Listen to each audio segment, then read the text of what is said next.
Good morning, everyone, and happy Friday. Like Yvonne said, my name is Michael Daniels, and I'll be the moderator for today's conversation. And like she said, I'm also an INROADS alum, class of 2008. So I'll share a brief bio on myself, and I'll also read the bios of our other panelists that will be joining us for the discussion today. So again, my name is Michael Daniels. I am INROADS, class of 2008. I did my undergraduate studies at the University of Georgia, got a bachelor's in management information systems. I also have a master's in finance. I currently work for Carelon, which is a division of Elevance Health, the insurance company. I work in product innovation and digital product design. So my career has spanned from technology and finance, and I kind of sit at the intersection of technology, finance, and digital product development and innovation. I've been in this role for about 4.5 to 5 years. I love healthcare, so just as a side, if anyone is interested in career in healthcare, definitely feel free to reach out. And yeah, so we'll keep that conversation going. Next on our panel is Xavier Scott. So I'll read his bio. Xavier Scott is a business analyst at Axon, where he supports software solutions for law enforcement and public safety. He holds a degree in information systems from Kennesaw State University and began his tech journey through INROADS in 2022. His 2023 internship at the Federal Home Loan Bank of Chicago was a key milestone in his professional growth, reinforcing his passion for technology and the value of meaningful connections. So that's Mr. Scott. Next on our panel, we have Amar. Not sure how to pronounce your last name, Amar, so I won't even try, but I'll let you give us the pronunciation. Amar is a finance graduate with a strong background in equity analysis and corporate finance.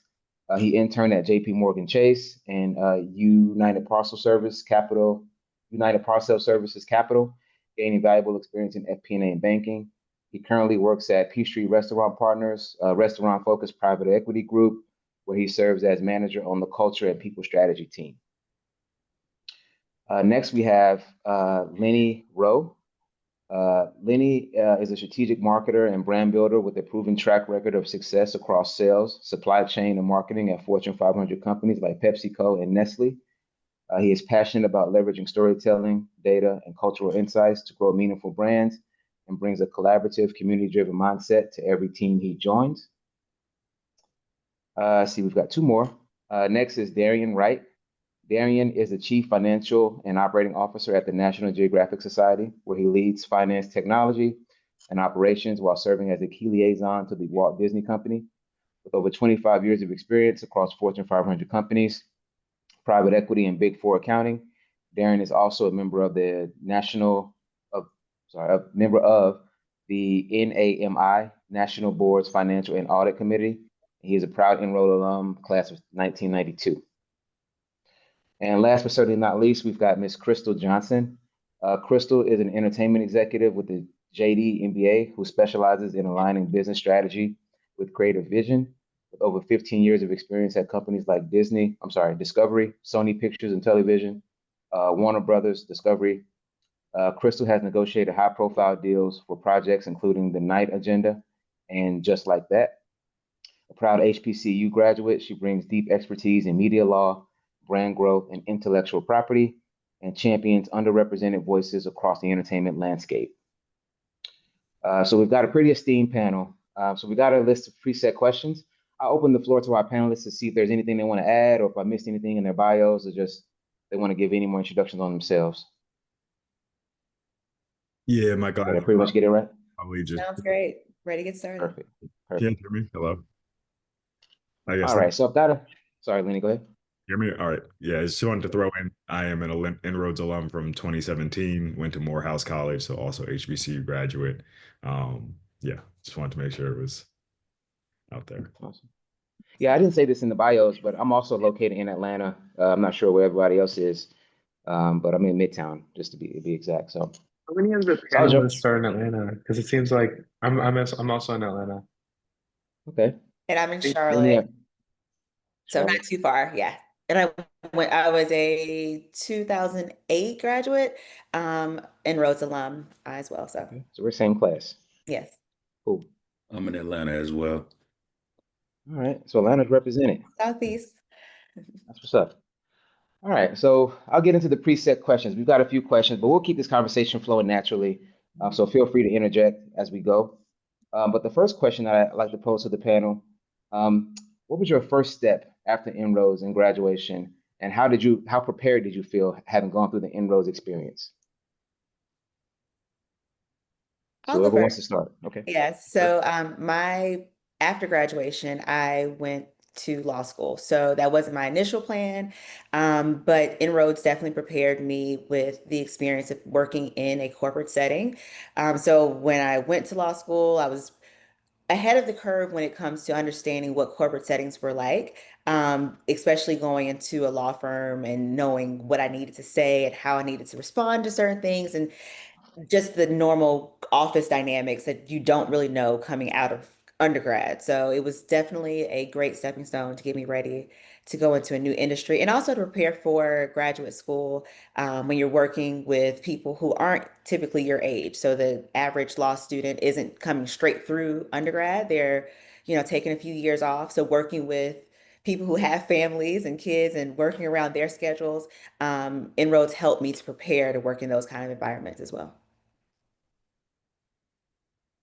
Yeah, I'll just echo that sentiment. I mean, so I did two internships during undergrad, both with PepsiCo, both as a inroads intern. And it felt like, and as many of you guys have probably experienced at this point, there is this unwritten code in corporate America. There's this unwritten set of etiquette that you kind of have to follow that will frankly like be very impactful on your career and how you're perceived by your colleagues. And I felt like Inroads did a really good job of kind of decoding that for me, both my manager herself, but also through a lot of the sessions that we had. So I'd impart on you guys, really pay attention to a lot of the etiquette sessions on how to act in corporate settings, how to advocate for yourself, how to find sponsorship, but also mentorship. It truly is a really impactful program and it's something that really helped me to hit the ground running when I started my career full time at PepsiCo. So I can go next. My inroads experience was a little different from some of the other panelists. Similar to you all, it was online. So, there's some disadvantages and advantages of that. But I remember when I was a student in the rooms, Inroads was able to bring a lot more diversity of mentors or alum because we're all virtual, right? So they can call from different cities, different countries. And so I remember when I was in the program, I took advantage of reaching out to like all of the alum in sessions like this. And that really helped me in landing. I ended up with JP Morgan in New York in an investment banking role from like a state school. So it was really advantageous for me from the perspective of just getting the opportunity, getting in front of the door. Yeah, and I had a few comments here as well, and it's kind of been touched on already. But I think the thing that I could say Inroads did best for me was prepare me for the corporate work office space. I guess the etiquette, the non-spoken rules, the things that you don't get from being in class. I think there is something to be said just for having been, being in an environment where you're new. Everyone knows you're new as an intern. You kind of have a long leash, so to speak. I think people are willing to be patient with you. You can ask questions, you can kind of figure out and what works for you. You can watch other folks and you can get a lot of access as an intern. I think the biggest thing I noticed once I left my internship, and I interned for a company called Cox here in Atlanta for 2 years. And once I left my internship, I felt like that access that I had as an intern kind of went away. So I would encourage everyone to take advantage of your time as an intern. I think you'll find a lot of doors are open to you. A lot of people really want to spend some time with you, given their knowledge, given their experience. So definitely soak that up because I feel like once you transition into a full-time role, a lot of those opportunities kind of close up because you just become another person at the company working. So definitely take advantage of that opportunity as an intern. It's a very small window. Make relationships, cultivate those relationships, and definitely capitalize on building your network. I think that's something you can do from day one, starting in your internship. And I'll say, like, because we're at the end of the summer, coming close to it, I always recommend that my interns take the advantage of making those contacts and start setting up for the fall. Hey, I know I'll be back in school. Maybe we could set up a coffee chat in September, October. Because right now, like Michael saying, they're much more willing to help you because you're an intern, you're young and fresh and impressionable. They want to help and get you into the industry. So take advantage of that willingness to help, and keep the conversation going even after the internship's over. And take advantage of having access to their email box as an inbox, as a company email now, because when it's coming from your EDU or your Gmail, maybe they wouldn't be as quick to respond. But right now, you're inside. So, take that time to really plant those seeds. I want to, not to add on, but I want to echo what Michael and Crystal are saying. When you're a student, and I want to give some more literal examples. Like when you're a student, I remember I would go to CFA Society, Southeastern Alternative Fund Society, these different societies that are meant for corporations. And I would just go and let them know that, hey, I'm a student. I go to state, I'm just trying to get experience. And they would let me into the sessions. I wouldn't have to pay. They wouldn't give me a hard time. And I remember like a few months ago, I tried going to a CFA Society session and like I had a like they wouldn't let me in some of the breakout rooms. Like they wouldn't let me talk to certain people. It was really, really, really weird. And it was a very different experience from when I was a student. So I would say when you are a student, take advantage of, going to the societies, going up to people because people want to mentor students, but when you work corporate, you're just another person on the shelf. So One Sad more. but true. Yeah, 100%. And I'd say one more thing is, especially as you get to the end of these internships, really identify who you want to be a mentor and who you want to be a sponsor, because not everybody is meant to be a good mentor and not everybody in an organization is meant to be a good sponsor. And keeping it real, what do I mean by that? A mentor is somebody who you should have a lot of access to, or more or less a good amount of access to bounce ideas off that you can say, hey, I have this idea for my career, or this is something I want to do. What do you think about this based on your experiences? Like, do you think this is a good move for me? You're a sponsor is someone who you might not have that level of access to, who might be 3, 4 levels above you within the organization, but who you can bring big wins to and who can help kind of steer the big picture invisible hand within your career. They're kind of in rooms who are advocating for you when you might not even realize it. And in your cases right now, that might be as you're looking to get full-time offers or a second internship coming out of your first internship. Find people who you can share those wins with, who you think will advocate for you and who are rooting for you, even when you don't realize it, but also have people who are closer to you, who you can kind of talk through those ideas with in corporate America, who might not judge you. And by that logic, of course, that should not be your manager. That should be somebody who has a no bias or no kind of stake in what the work that you're doing. So happy to talk about that more, but just wanted to give that high level, big picture advice to identify your board of trustees, find mentors, but also find strong sponsors, especially throughout this experience and throughout your careers. Absolutely. And I also had too on the mentorship front. I've always found my best mentorship relationships, whether I've been a mentor or a mentee, to really be intentional about what you want to get from a relationship with someone. So I find the best conversations if I have an agenda set, it doesn't have to necessarily be, you know, T's crossed and I's dotted, but at least a high level conversation of what we want to discuss, what I want to take from that conversation, and making sure that each conversation, because they may only be 15 minutes every month or every other quarter, or whatever you need, or whatever the schedule allows. But make sure you get the most out of those conversations by being prepared and really making it clear what you want to get from that relationship with that person from a mentorship perspective. I'm going to add a small note. In my experience, typically people earlier in their career, they're able to relate to you from like a opportunistic or interview or that all that kind of HR early like recruiting process is very similar to those early stage career people like myself or Xavier, or I'm not sure what level everyone is at, but and then those, I guess the way Leonard put it was the sponsors are more at the executive level or manager level. They're more of the decision makers. So whenever I talk to my students, I typically have them focus on, when you're getting information, focus on the kind of analyst, associate level people, getting as much information as you can. Make sure you don't waste your time and do your research. And then reach out to like managers or hiring managers for like referrals or maybe opportunities available or that are opening up, um, kind of speaking from like before your interning perspective. Looks like we've got a question. Milo? Yes, hi. So you mentioned finding a sponsor who's on the executive level. I was wondering, how do you kind of convince that sponsor to invest in you and invest their time in you and kind of pull you into those rooms? Yeah, for sure. I'd say the biggest thing, and I kind of touched on it a little bit, but they're a person that you want to bring the wins to in your career, the things that you are excited about that you've been able to accomplish. Maybe it was during your internship. I would say people who a sponsor can have a direct, whereas you don't want your mentor to have a direct have a direct impact on the work that you're doing. You do want your sponsor to be benefited from it, because when you do great work, you can bring it to them and show them why you are an asset to the team and why you should be sponsored, I should say. So I would say, especially as you work through these internships, you're gonna have your manager, of course, but you're probably gonna have access to a lot of different levels within the organization, because you're interns. You're kind of in the spotlight.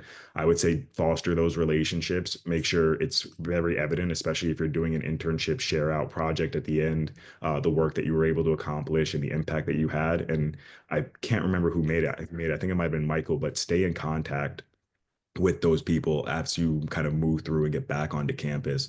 Tell them about your plans, what you're thinking about doing after graduation. If you're interested in going back, make sure you express that.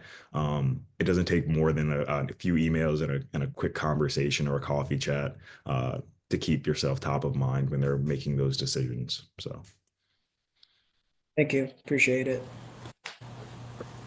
Yeah, great points. And I'll just add too, just we kind of touched on this too, but make your intentions as clear as possible. I think to the extent that you can make it clear to other folks' mind what you want to do, that makes it better able for them to represent you when you're not there.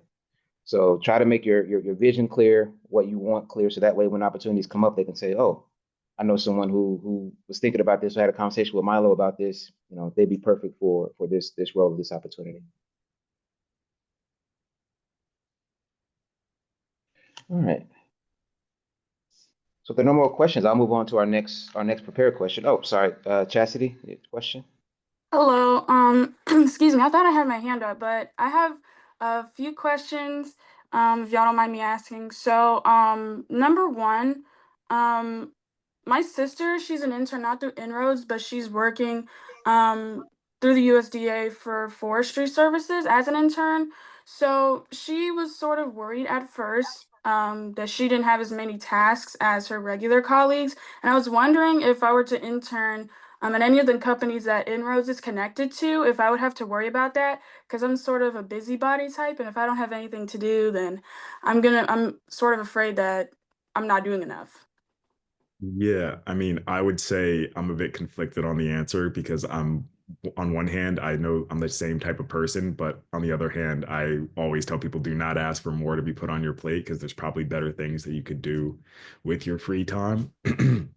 I would say if you feel that the tasks that you have on your plate are allowing you to create the impact that you want to create, then I would say find extracurricular things around the organization. And that could be ERGs, that could be time networking, that could be helping your fellow interns out. Find things to fill up your plate that I think you enjoy doing. But if you feel like you're not getting what you need to make the impact that you want to have, or you're not able to get all of this stuff done that is within the scope of your internship, then I think you Mm-hmm. need to advocate, or your sister needs to advocate for herself, because at the end of the day, you're going to have to share out your project. And if you don't, like, I'm squeaky wheel gets the grease and closed mouths don't get fed. If you need more resources, you need to speak up to your manager for sure, and ask for what you need. So Thank you. Also, I don't think I heard clearly, but can y'all differentiate the concepts of like mentor and sponsor? Because I heard sponsor, you sort of shared your wins with, but at the same time, it sounded sort of synonymous with mentor. yeah, so it's a bit nuanced, but essentially a mentor is somebody who is within and they're both in your board of trustees, your personal board of trustees. But a mentor is somebody who you can bounce ideas off of, who shouldn't be directly a stakeholder in your career or in your current role, who you can essentially ask for advice, and a lot of ways show vulnerabilities, ask about things that you're interested in your career. Even to Michael's point, be direct with them, but also it's somebody who really is kind of like a springboard for ideas, who's been in your shoes and can give you guidance based off where they've been. Your sponsor should be a stakeholder within your organization, probably a few step levels up, who has real decision-making power. So that, for example, at the end of your internship, when all of the leadership is sitting in a room, they're a person that's going to advocate for you to get a full-time offer or to get another internship based off of the wins that you've showed them and the progress that you've shown in your career and the direction you want to take it. So I would say a sponsor is definitely somebody who you're not going to have as much access to, but when you do have access, you definitely need to make a strong impact and strong impression about what you're doing and where you're going, so that they have the ammo that they need to advocate for you in those rooms that you won't necessarily be in, or even know that they advocated for you in. I think I've been blessed in my career, both during my time at PepsiCo and at Nestle, to be able to find sponsors. And I think setting up, especially with a sponsor, it might be a monthly coffee chat, 15 to 30 minutes, just to talk about what you're doing. And especially within the marketing organization, where getting leadership buy-in is the difference between getting your project canceled or getting your project greenlit and funded. It's someone that you really want to advocate and talk about what you're doing currently and what you want to do in your career, so that they can help you to get there. Is that Okay? I think it does clear it up for me. Also, I know INROADS, they make it, and like they make it very known that they would like us to utilize LinkedIn. I have, but it actually wasn't until yesterday that I actually realized, hey, I can actually put my high school extracurriculars on there, and they're actually recognized as being like these nonprofits. Like, for example, Jack and Jill. Like, I was actually able to put my officer positions and stuff. So, like, for example, with Jack and Jill, how do you think that would be able to help in this corporate setting? feel like I've talked enough? I'm going to let somebody else take it.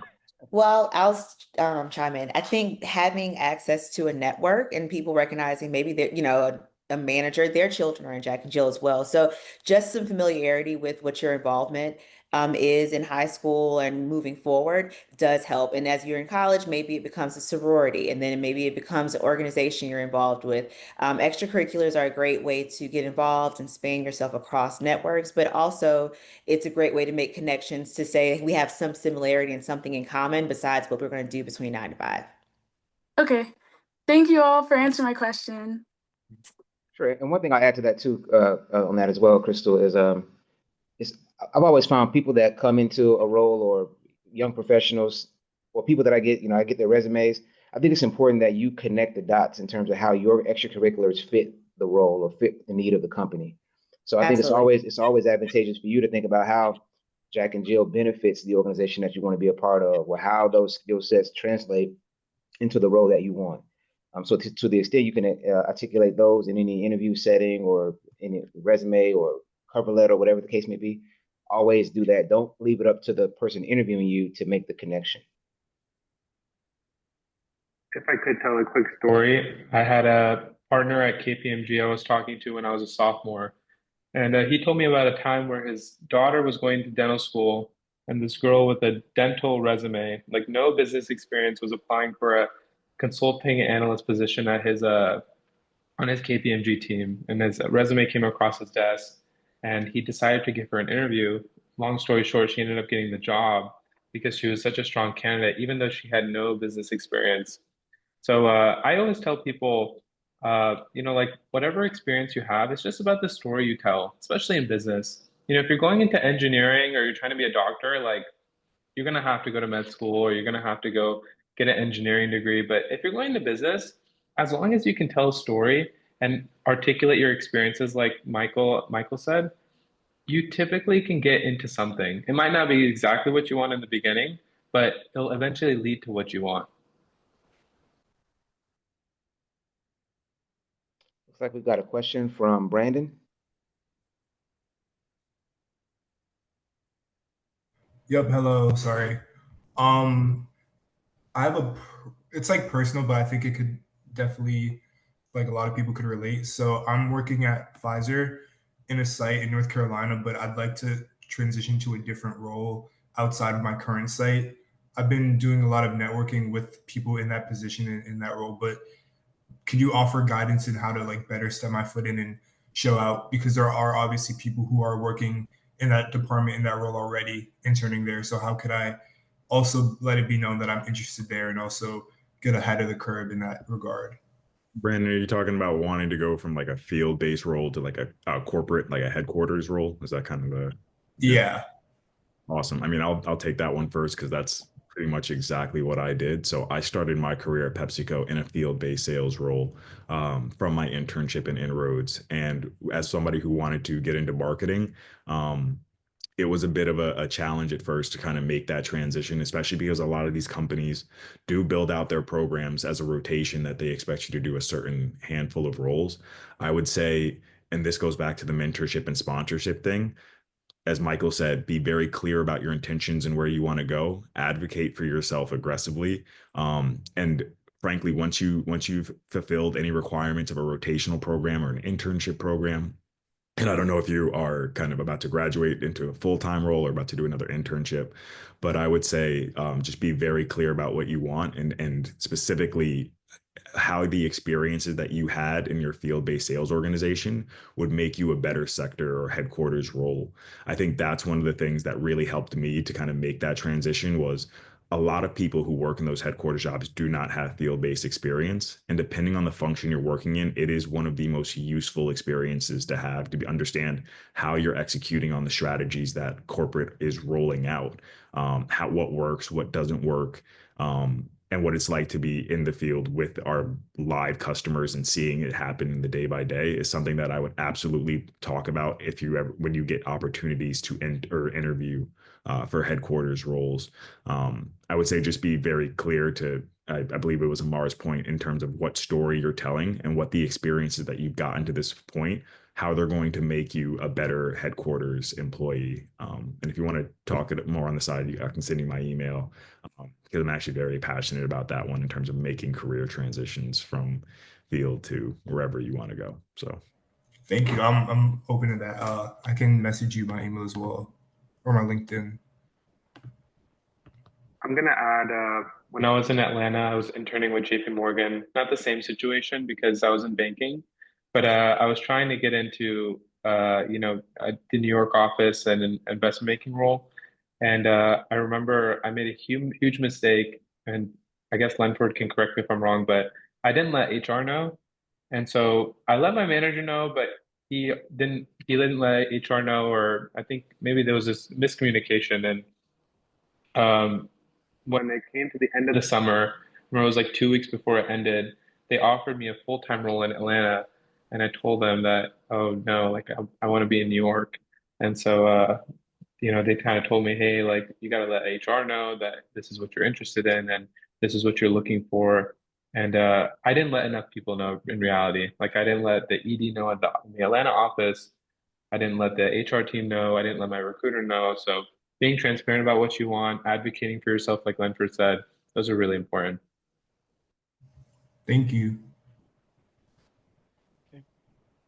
All right, this next question I'm going to post toward Xavier. And so, Xavier, where did you find the community and support personally and professionally as you entered your career? Yeah, so I'll start with personally. I would say that started at home for the most part. With my parents, they've always been, a good foundation. If I wanted to bounce ideas off or just talk about anything that was going on that I didn't quite understand, they've been around, they've had multiple jobs, so they were always kind of able to guide me and give me direction there. And professionally, I would say I leaned on, first of all, it was started with my attitude. So just going into each interaction with an open mind, willingness to learn, willingness to adapt, and just soak in everything that, people that knew more than me had for me. So that was, my first role. I was a consultant. So that would have been my senior consultants on my team, lead consultants, principals, project managers, things of that nature. Just taking everything from them from the technical standpoint, from the duties of the role, but also the professional elements like client interaction, just all of those things that involve the job. So just leaning on those two is pretty much what helped me. Awesome. Thank you for that. Anyone else want to add anything there? I think there's some questions in the chat also. I haven't been monitoring the chat. Um, There are a couple questions in the chat if you want me to throw them out to you all. please. All right, I'm going to scroll up really quickly, and forgive me if you answered one because I was multitasking in the background. So I will go with the most recent one. Can you really approach advocating for yourself and letting recruiters know what you want? How can you, I apologize, how can you really approach advocating for yourself and letting recruiters know what you want? I'll start there with that one. I guess for me, I found throughout my career, honesty to be the best policy. I think, at the end of the day, we're all professional. So how you handle your business is probably more important than anything else. So communicate clearly, be direct, be professional, and really make sure that, you represent yourself. This has kind of been a recurring theme throughout the conversation, but it's really kind of the goal or the idea of advocating for yourself. And there's a right and a wrong way to do that. It's really more of an art than a science, and it has to feel comfortable, obviously. See, there's not really a prescriptive way to go about it, but you want to be authentic in your communication. You want to leave that conversation. And for me, when I meet with the recruiter, I also want to know, based on my background and my experience and what I want, is it a good fit? A lot of times, you see a role, you think it may be a good fit because of the job title, some of the job responsibilities, but you want to find out about the organization you're going into, find out about the hiring manager, find out about the culture of that team.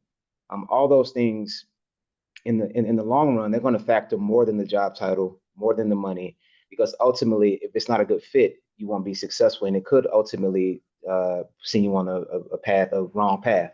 I would say it all goes back to communication clearly, and try to make relationships and again really be forthcoming about what it is that you want and how you expect to grow in the role and what you plan to bring to the role. Is what I would say.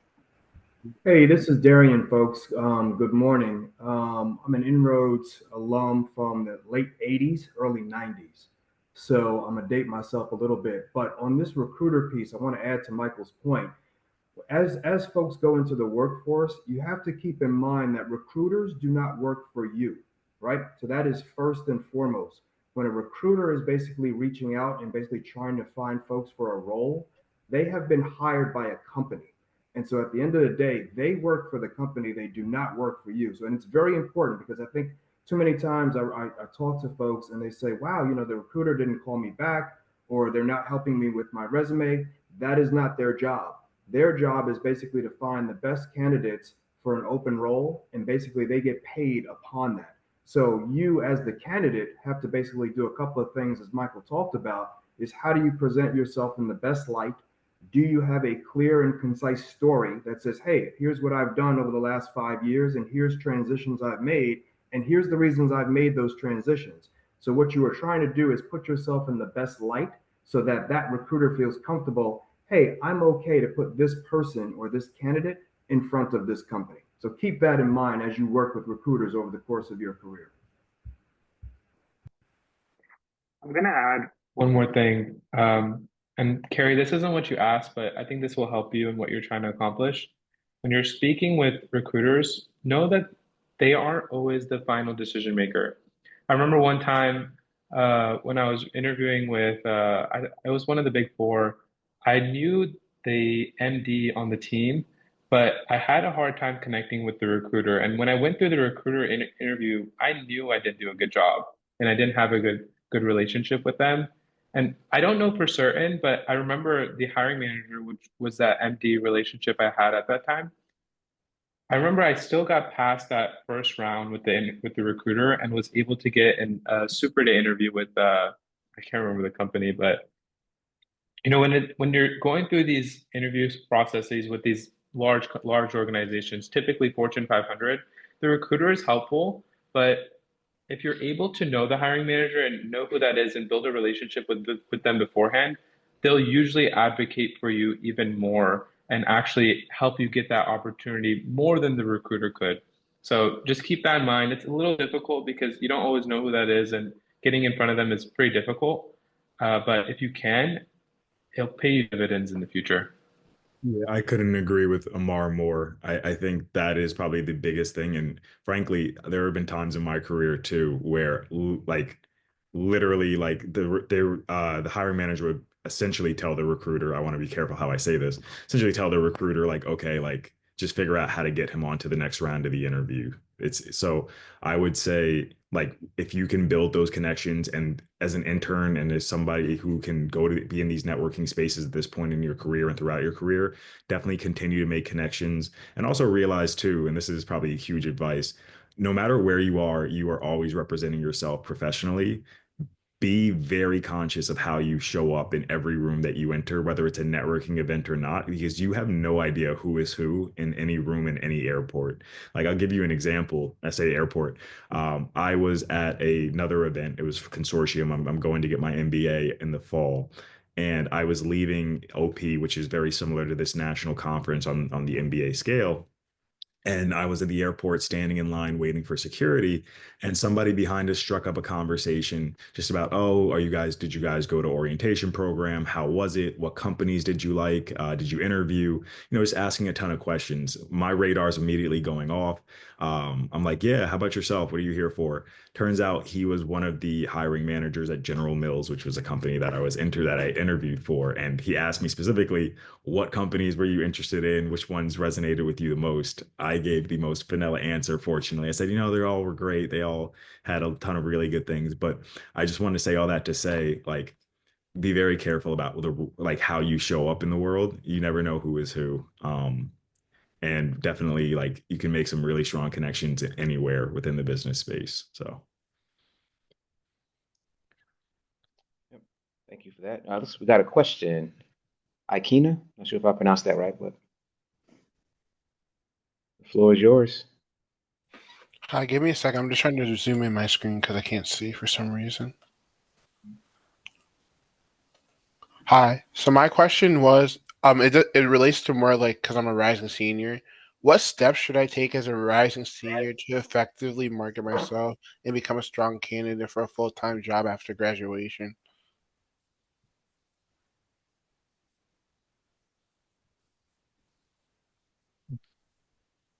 Uh, I'll take a stab at starting. I think kind of the things that we're talking about now, just keep those top of mind as I think Lenny just said, presenting yourself professionally, showing up to events like this, asking questions, being present, and really just kind of soaking everything in. I think coming into your senior year, you have an opportunity to still observe a lot of things, observe the workplace.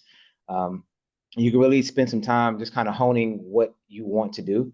I think one of the things that I found out throughout my college career was really about what I didn't want to do. So I was a business major, and I took some accounting classes, realized accounting wasn't going to be for me, but I liked finance and I liked IT. So I said, okay, well, let me try this. Let me go this route instead of this route.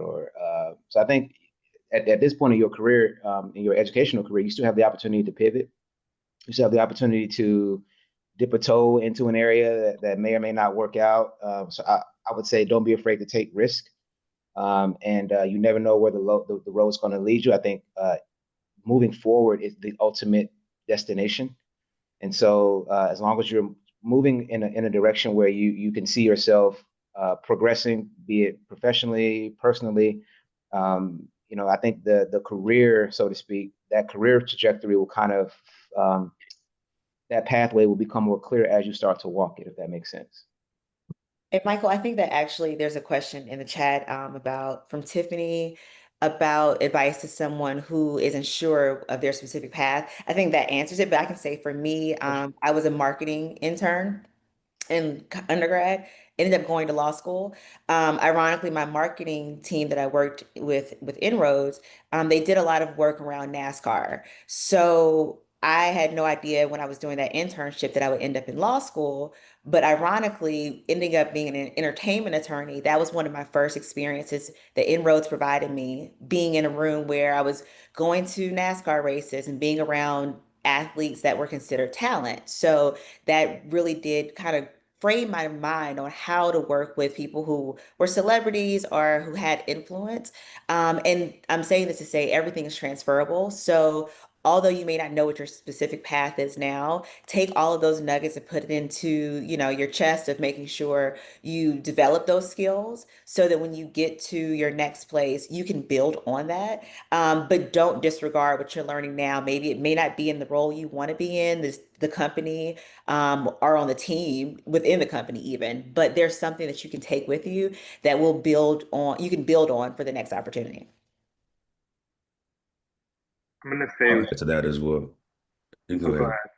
You good? Okay. Just really quick. For me, I remember when I was in school, no one in my family were corporate. Uh, Everyone kind of had like convenience stores, hotels, like different small stuff. No one worked corporate. And I remember when I was in school, I just picked a major and I was like, well, finance sounds cool. It might help the business. Let me do that. And as I was progressing through college, I wasn't sure that I liked finance, but I know I didn't hate it, but I didn't love it. And I remember when I went into investment banking and got the dream role I wanted, I hated it.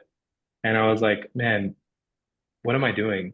And so looking back at it now, that experience really helped me because even though I didn't like finance, I didn't like what I was doing, I thought I really wanted to do it for 4 years and realized I didn't when I got it. It still helped me in transitioning opportunities. So when you guys are thinking about recruiting and your experiences and your internships, try to get something, like try to get some experience at some company that you can use as leverage to transition yourself somewhere else. Like I said, like in business, you know, I know so many people who have gone from finance to marketing or HR to finance or just so many different things. And it's not as much as if you have the skills at that point. It's more so about, like the relationships you build and just having something to leverage to your story that you can convince someone else to give you that opportunity or give you that chance. Yeah, just to add to what everyone else said for Tiffany's question, I think that's a great question. And I think that's something that most people that I know of at least have dealt with, just being unsure about the next steps, including myself. So the way I like to think about it is just take a structured approach. I usually frame it into a few things. So the first is what do I like? Second is what am I good at? What's in demand? What is there a business need for? You don't want to go into a field where no one is being hired for because it's not gonna, give you a very successful career. Fourth, what can pay me enough to give me the desired life that I want? That's higher on some people's scale. Some people care less about, the money, but that's important for some people. And lastly, a way that you can kind of get to some of these answers, especially for, what do I like? What am I good at? If you're unsure, is just doing a personality test. There are like many personality tests that you can do online to figure out where you would fit in a corporate workspace and figure out where you might be good and valuable. So I would say leverage those tools. Also leverage tools like BLS.gov to figure out business demand for things, areas that you're interested in going into, and also AI. I know that's newer. I'm not sure if everyone's fully embraced it, but you can definitely speed up your research and, get a persona, if you will, of yourself to figure out, okay, this is what's out there. This is how I can contribute or how I can make my mark in the corporate workspace. So I hope that helps, Tiffany. Awesome. Thank you for that, Xavier. Appreciate it. Looks like we'll go to Jocelyn next. She had her hand raised. Hi, Jocelyn. Hi, can you hear me okay? Yes, we can. Okay, hi everyone. I'm Jocelyn.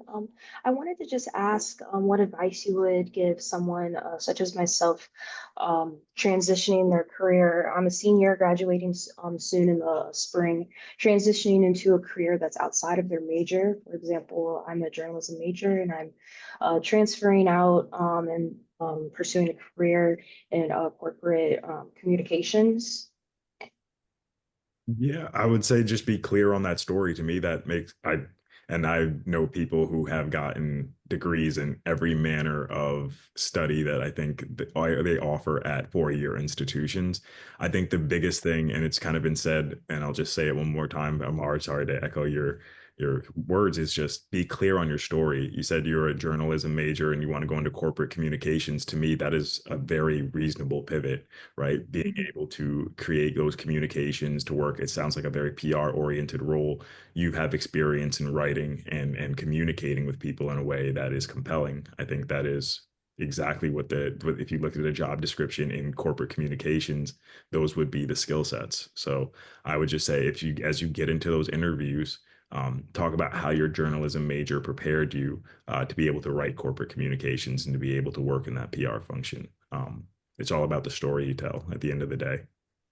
I'd also say Thank get you. involved in some of the organizations like ColorCom or NABJ, any of those organizations as a young professional. One of the most impactful things I did as a law student was get involved with organizations early, right out of law school, because it almost is an extension of your internship grace period.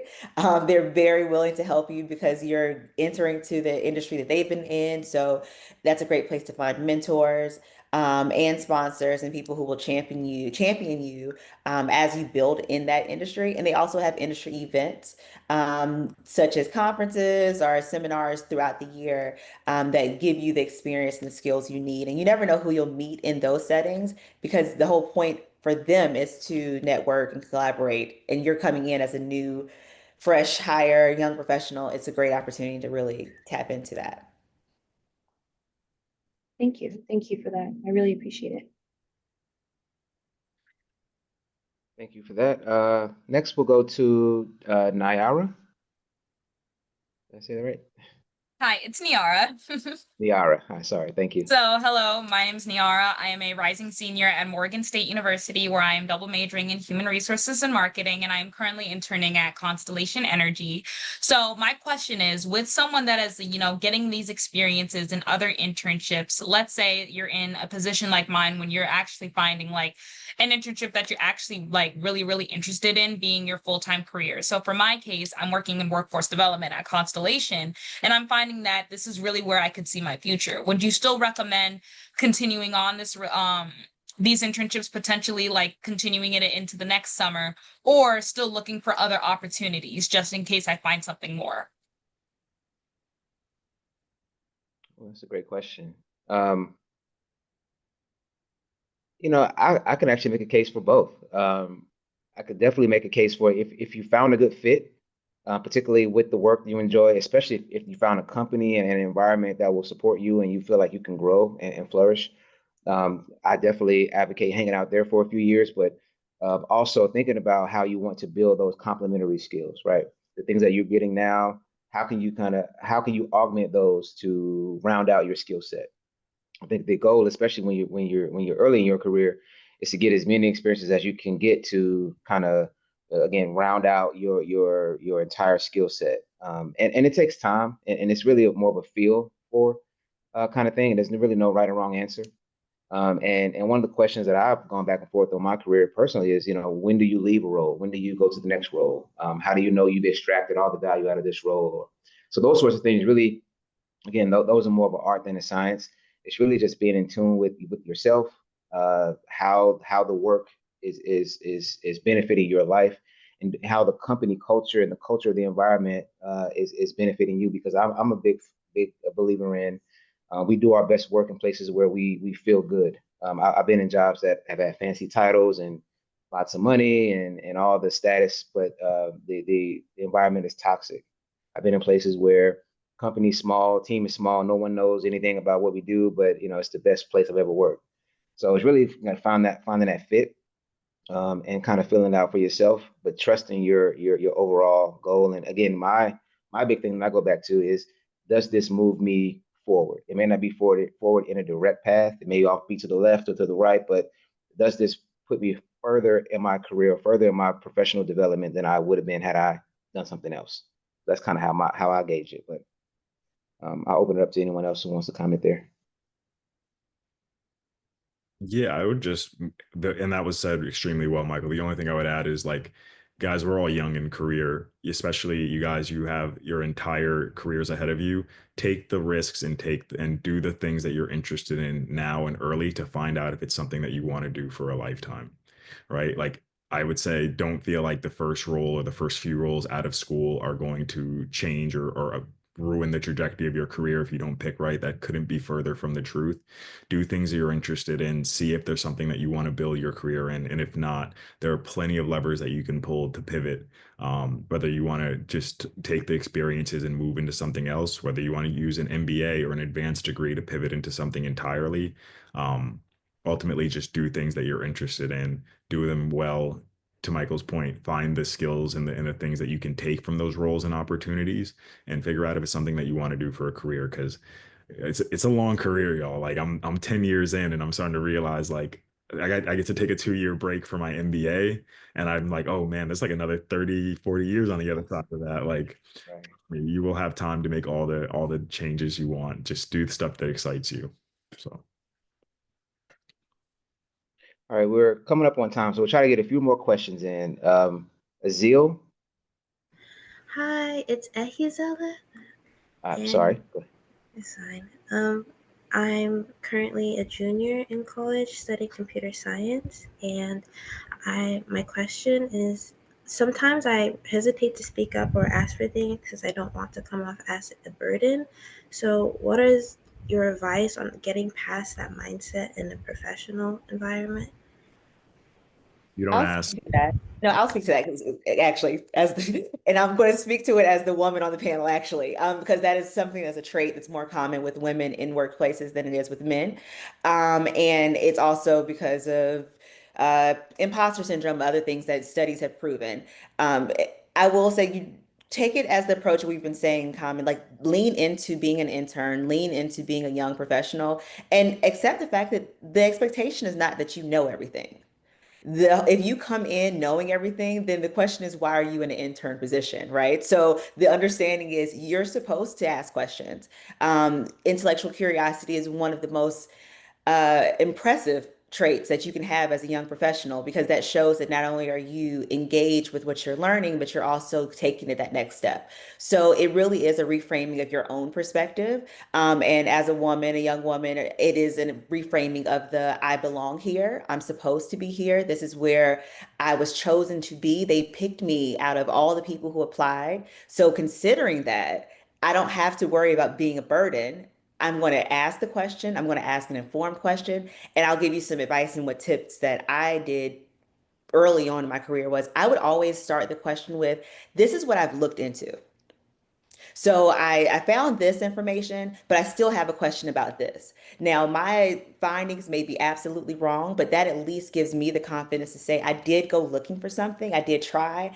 Can you help me further? And that also communicates to the person that you're speaking to that you've actually did the legwork on the other end, and now you're coming really looking for the feedback. But the most important thing is you have to get out of that mindset that you're a bother or a burden, because you're not. They're excited to have you there, and they want to help you. Otherwise, they wouldn't have an internship program.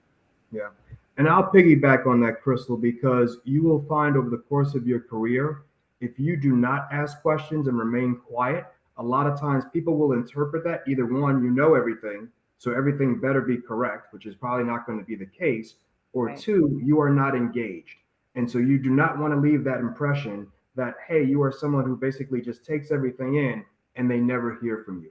And so you have to get into this mindset, to Crystal's point, that when you get in a room, you should at least have one or two things to say in every room you enter. And as you start going to these networking events, I always tell, and I have a son who just graduated college, and so I'm telling him the same thing as we speak. When you go into a networking event or a conference, pick out three people in the room that you do not know and go up to them and have a conversation. You'll be amazed at how that conversation will just flow. But you just have to practice it. I know sometimes it's hard, but you have to get into that mindset. And having those questions set, and it can be the same. The three people you're speaking to don't know that you ask them all the same question. So even if you have a three set, the three questions you go to, those are your, conversation starters. Having those builds the confidence to then say, oh, well, that question worked well. Let me add on to that for the next person. So take that confidence with you, that you belong. Thank you so much for the advice. It's really helpful. Great advice. We got 4 minutes. Milo, so you have your hand raised. Another question?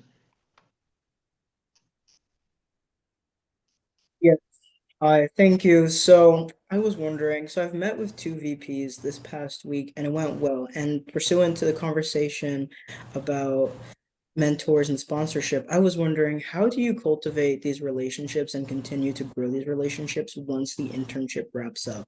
Since my internship is ending in a couple weeks, I want to know, how do you continue to stay in touch?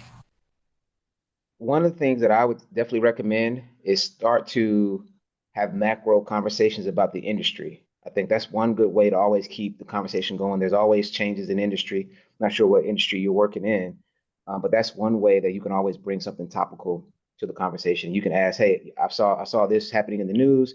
How does this impact X, Y, and Z business? What do you think about how this is going to impact whatever?"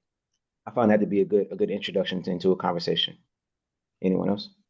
I also think people like talking about themselves. So if the person says they're going on vacation in August and you, hey, just circling back, school's going great. How'd the vacation go? Like any way that you can keep the conversation going, or, I saw that you posted something on LinkedIn. That sounds great. Maybe we can set a time to talk about it more.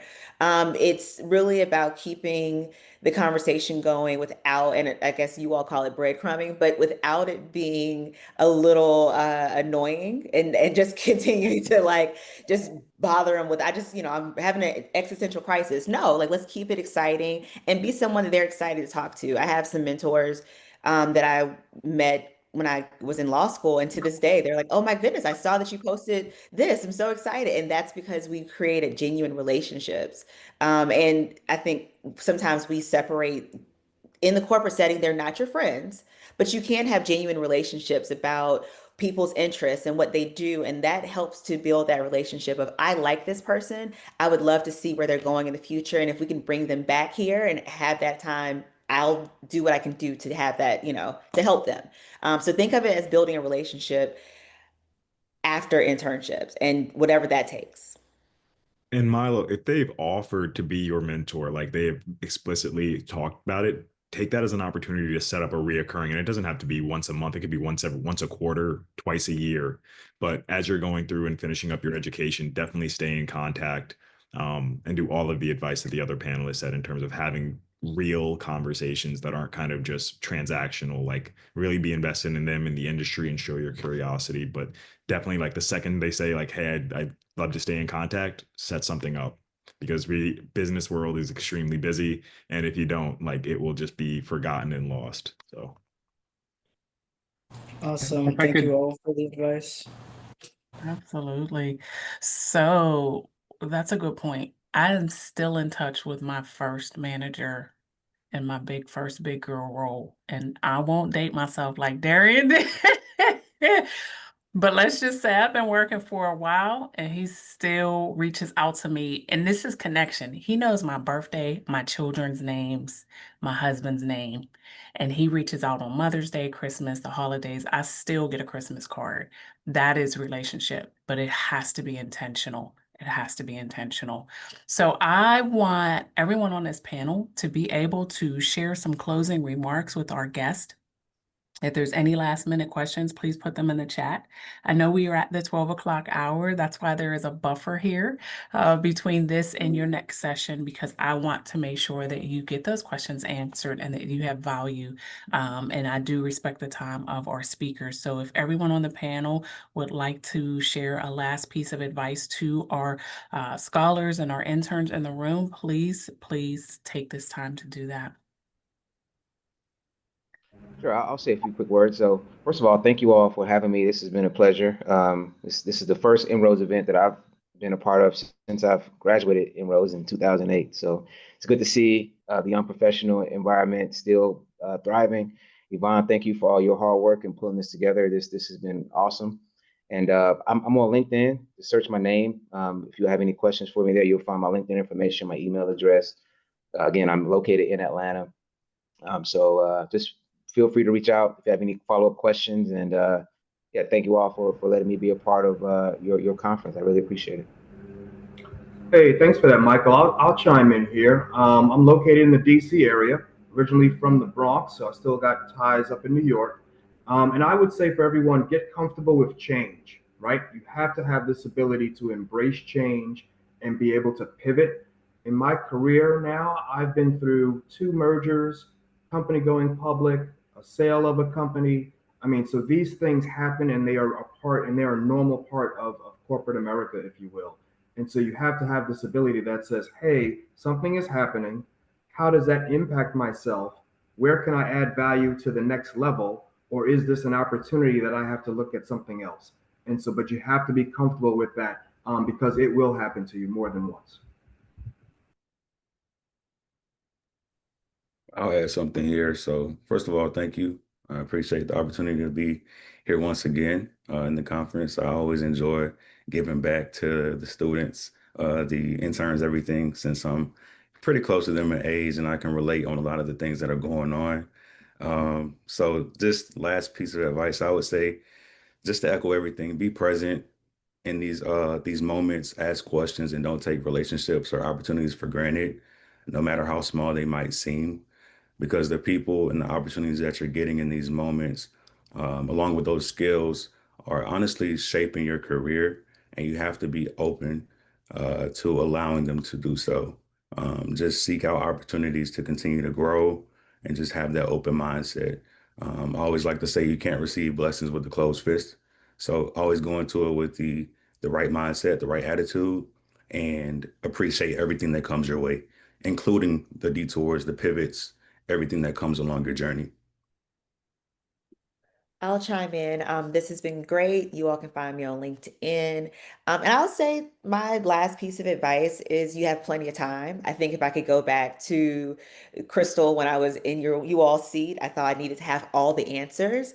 But you have plenty of time to figure it out. You're young, you're vibrant, and lean into that versus putting the pressure on yourself to think you have to have it all figured out today. So you have plenty of time. Thank you, Um, everybody. Oh, sorry. go ahead. No, I feel like I keep interrupting each other. Oh, you, brother. I was just gonna say, adding on to Javier's note, one thing I didn't hear was when you're talking to someone, even though they might not be in the exact industry or career you're in, I found that people who want to help are typically more helpful than people who are in the same career as you and who don't want to help. For example, like I met this girl in HR. She worked at like a big four company. I was trying to get investment banking. She happened to know the recruiter at JP Morgan, and she made an introduction. And so, I remember when I was a freshman or sophomore, I probably wouldn't even talk to anyone who was in HR, marketing, IT, whatever, unless it was investment banking, because I was all like Hail Mary on IB. But, as I kind of go older, I had to realize that you have to put your ego down and you just have to be like a kind of kind, nice person and, just have conversations with people, be genuine. And that really helped me kind of junior, senior year. And so I didn't hear that today, but you guys can like kind of echoing what everyone said. I think I put my email in the chat. My email's on LinkedIn. You can reach out to me on LinkedIn, whatever works. Happy to help anywhere I can.